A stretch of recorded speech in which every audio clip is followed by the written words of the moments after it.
রাজধানীর মিটফোর্ড হাসপাতালের সামনে সোহাগ নামের এক ব্যবসায়ীকে পিটিয়ে ও ইট পাথর দিয়ে মাথা থেতলে হত্যা করা হয়। তারপর মরদেহের উপর চলে নৃশংস বর্বরতা। এই ঘটনার একটি ভিডিও সামাজিক যোগাযোগ মাধ্যমে ভাইরাল হলে ব্যাপক আলোচনার সৃষ্টি হয়। বুধবার সন্ধ্যায় স্যার সলিমুল্লাহ মেডিকেল কলেজ হাসপাতাল এলাকায় এ ঘটনা ঘটে। এ ঘটনায় নিহতের বোন বাদী হয়ে কোতোয়ালি থানায় মামলা করেন। এ ঘটনায় এ পর্যন্ত 4 জনকে গ্রেপ্তার করা হয়েছে। এর মধ্যে যৌথ বাহিনীর অভিযানে এজাহার নামীয় আসামি মাহমুদুল হাসান মহিন ও তারেক রহমান রবিনকে গ্রেপ্তার করা হয়।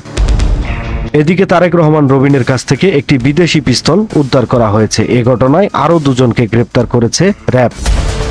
শুক্রবার ডিএমপি মিডিয়া ও পাবলিক রিলেশনস বিভাগ থেকে প্রকাশিত এক সংবাদ বিজ্ঞপ্তিতে এসব তথ্য জানানো হয়।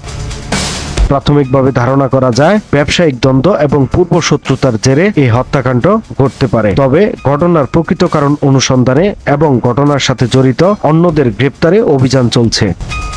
অপরদিকে গ্রেপ্তারকৃতদের বিরুদ্ধে আইনি ব্যবস্থা প্রক্রিয়াধীন রয়েছে বলেও বিজ্ঞপ্তিতে উল্লেখ করা হয়।